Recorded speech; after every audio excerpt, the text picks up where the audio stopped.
Master মশাইকে চাপ দিয়ে মেঘনাথকে খুঁজে বের করলো অর্জুন। হ্যাঁ বন্ধুরা, সম্পূর্ণটা জানতে ভিডিওটা প্রথম থেকে শেষ পর্যন্ত দেখতে থাকুন। ধারাবাহিকের শুরুতে দেখা যাচ্ছে গঙ্গা তো সরাসরি চলে গেছে অর্জুনের পুলিশ স্টেশনে। অর্জুনকে গিয়ে কান ধরে বলছে যে স্যার, আমি না একটা বড় ভুল করে ফেলেছি। আমি ওই শাকচুন্নির সামনে সমস্তটা বলে ফেলেছি। আমি ওকে বলে ফেলেছি যে আমি পাস কি না ফেল সেটা ও কাল সকালে জানতে পারবে। গঙ্গা তো এবার সমস্ত ঘটনাটা অর্জুনকে খুলে বলে। অর্জুন তো এবার গঙ্গার ওপর চেঁচামেচি করছে, বলছে তুমি যে কি করো না, আমি তো তোমাকে নিয়ে পাগল হয়ে যাব। অপরদিকে দেখা যাচ্ছে মেঘনাথ তো সেই আগের ছদ্মবেশ ধরে মাস্টারমশাইয়ের বাড়িতে চলে গেছে। মাস্টারমশাইয়ের বাড়িতে গিয়ে বারবার করে ডাকছে, কিন্তু কোথাও মাস্টারমশাইকে দেখতে পাচ্ছে না। মেঘনাথ তখন মনে মনে বলছে এই কি সর্বনাশ করলো।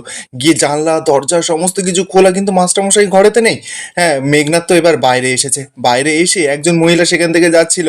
মহিলাটাকে জিজ্ঞাসা করছে যে আপনি কি বলতে পারবেন যে মাস্টারমশাই কোথায় গেছে। মহিলাটা তখন মেঘনাথকে জানাচ্ছে যে মাস্টারমশাইকে খুঁজছেন, মাস্টারমশাই আর মাস্টার তার বউকে তো কিছুক্ষণ আগে পুলিশ এসে ধরে নিয়ে গেল। মেঘনাথের তো কথাটা শুনে মাথায় যেন পুরোপুরি বাজ পড়ে গেছে। এদিকে মহিলাটা তো এবার ওখান থেকে চলে যায়। মেঘনাথ তো এবার ভয় পাচ্ছে, বলছে অর্জুন অর্জুন তাহলে তুলে নিয়ে গেলে মাস্টারমশাইকে। না না, আমাকে তাহলে একবার খোঁজ নিতে হচ্ছে। মেঘনাথ তো এবার কাউকে যেন একজনকে ফোন করে কথা বলতে শুরু করে দেয়। অপরদিকে দেখা যাচ্ছে অর্জুন তো গঙ্গার ওপর চেঁচামেচি করছে। গঙ্গাকে বলছে যে আরে বাবা, অহনা এসে তোমাকে একটু রাগালা, তুমি গড়গড় করে সমস্ত কিছু বলে দিলে।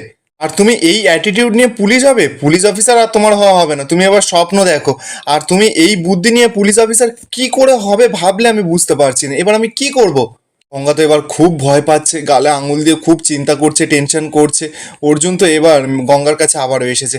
গঙ্গাকে গিয়ে বলছে যে আমি খুব ভালো করে জানতাম জানো তো যে তুমি পেটে কথা চেপে রাখতে পারবে না। তাই আমি যা অ্যাকশন নেওয়ার অনেক আগেই নিয়ে নিয়েছি। যাদের ওপর সন্দেহ করেছিলাম তাদের দুজনকে তুলে নিয়ে এসেছি ইন্টারোগেট করবার জন্য।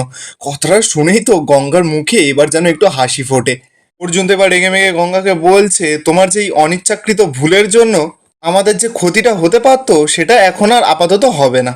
ভবিষ্যতে না এইরকম কাজ আর একদম করবে না। গঙ্গা তো এবার অর্জুনকে বলছে যে স্যার, আমি পরীক্ষার হলে পরীক্ষা দেওয়ার পর তারপর যে আমার পাতা ফাতাগুলো কে ছিঁড়ে নিয়েছে সেটা কি আপনি ধরতে পেরে গেছেন। অর্জুন তো এবার রেগে মেগে গঙ্গাকে সরাসরি বলছে যে না, এখনো ধরতে পারিনি। আর সবকিছুর না একটা প্রসিডিওর আছে, এত তাড়াহুড়ো করলে হয় না সবকিছুতে। তবে হ্যাঁ, আমি একটা জিনিস বুঝতে পেরেছি যে তোমার এই যে প্রশ্ন পেপারটার মধ্যে ঘোটালা ওই ওই এক্সামিনার লোকটার কাছে যাওয়ার পরেই হয়েছে।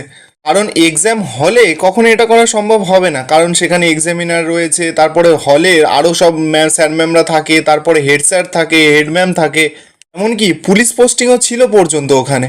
তোমার রোল নাম্বার ধরে তারপর আমি কোন মাস্টারমশাই তোমার খাতাটা দেখছে সেইটা জানতে পারলাম। তো জানতে পারার পরেই আমি সেই মাস্টারমশাইয়ের বাড়িতে চলে গেলাম। তারপর ওখানে যাওয়ার পর ওই প্রবোধ মাস্টারমশাইয়ের মুখ চোখ দেখে এমন অবস্থা হলো যে আমি পুরোপুরি স্পষ্ট যে কাজটা উনিই করেছেন। নিয়ে আসা হয়েছে ওই মাস্টারমশাই আর মাস্টারমশাইয়ের স্ত্রীকে তুলে। অপরদিকে দেখা যাচ্ছে মেঘনাথ তো কার সঙ্গে ফোনে কথা বলছিল, তারপর ফোনটা রেখেই একার মতন একা বকছে। বলছে তার মানে অর্জুন সব কিছু জেনে গেল, আর আমার সমস্ত পরিশ্রম তার মানে জলে গেল।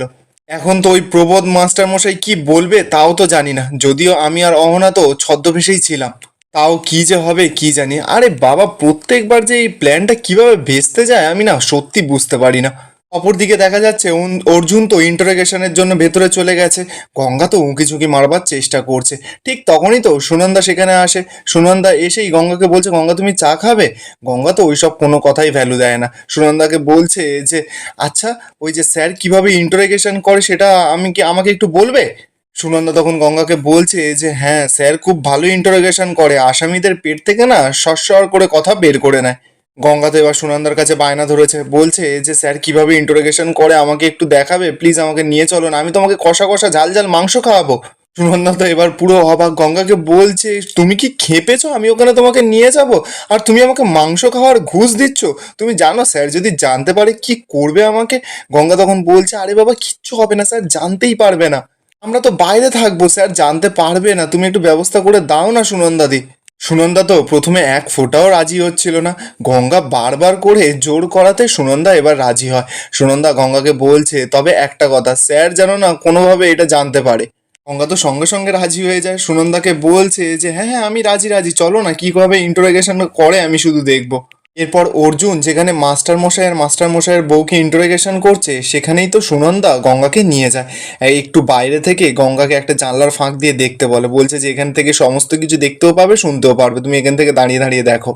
অন্যদিকে দেখা যাচ্ছে যে অর্জুন তো মাস্টারমশাই আর মাস্টারমশাইয়ের বউয়ের দিকে এক দৃষ্টিতে তাকিয়ে আছে। মাস্টারমশাই তো এবার খুব ভয় পাচ্ছে। গঙ্গা তো এবার বাইরে দাঁড়িয়ে দাঁড়িয়ে সেই সমস্ত কিছু দেখছে। গঙ্গা সুনন্দাকে বলছে, উমা এ তো কোনো কথাই বলছে না, মাস্টারমশাই তো শুধুমাত্র ওই স্যারটার দিকে তাকিয়েই আছে। সুনন্দা তখন গঙ্গাকে বলছে যে দেখোই না, ওই যে স্যার তাকিয়ে আছে, কোনো কথা বলছে না তো। এতেই মাস্টারমশাইয়ের মনোবল পুরো ভেঙে যাচ্ছে, মাস্টারমশাই ভেতরে ভেতরে ভয় পাচ্ছে। গঙ্গা তো এবার সেটা শুনেই আবার বলছে, ওমা কোনো কথা না বলেই মনোবল ভেঙে দেওয়া যায়, বা বেশ ভালো জিনিস তো। স্যারের মধ্যে তাহলে একটা বেশ আলাদাই ব্যাপার আছে, বলো। সুনন্দা তখন গঙ্গাকে জানাচ্ছে যে হ্যাঁ, এসিপি অর্জুন চ্যাটার্জি নামটা কি আর এমনি এমনি করেছে। গঙ্গা তো এবার মনে মনে বলছে যে এই জন্যই তো আমি স্যারের প্রেমে বার করে পড়ে যাই। আর সত্যি যদি স্যার আমার দিকে এরকম ভাবে তাকায়, তাহলে তো আমার সত্যি মনোবল বলে কিছুই থাকবে না। আমি তো শুধুমাত্র দু চোখ ভরে ওনাকে দেখেই যাব, আর তো কিছু বলতেই পারবো না। অপরদিকে দেখা যাচ্ছে অর্জুন তো এতক্ষণ চুপ থেকে থেকে বেঞ্চে একটা জোরে চাপড় মারে, বলছে যে মুখটা খোলো। অন্যদিকে মাস্টার মশাইয়ের বউ তো এবার ভয় পুরো থরথর করে কাঁপছে। মাস্টার মশাই এবার ভয়ে ভয়ে অর্জুনকে বলছে যে স্যার আমি আর কি বলবো, আজকে আমার এই দশা হয়েছে শুধুমাত্র আমার বইয়ের জন্য। মাস্টারমশাইয়ের স্ত্রী তখন মাস্টারমশাইকে বলছে যে ও বাবা, তুমি আমাকে আবার দোষ দিচ্ছ কেন।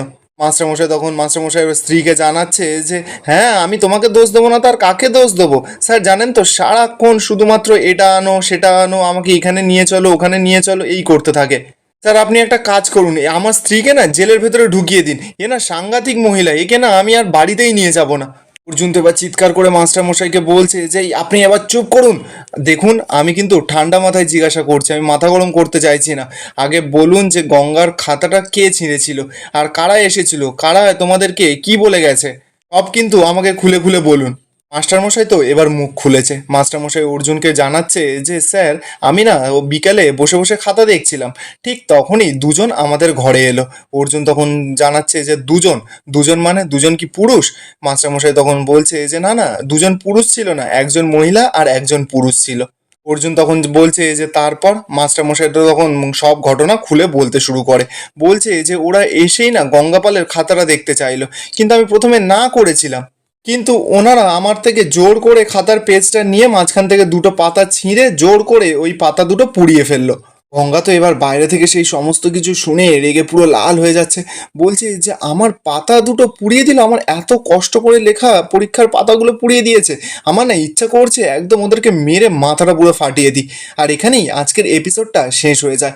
আপনাদের কি মনে হচ্ছে, গঙ্গা আর অর্জুন মিলে কি শেষমেশ মেঘনাদ আর অহনাকে হাতে নাতে ধরতে পারবে?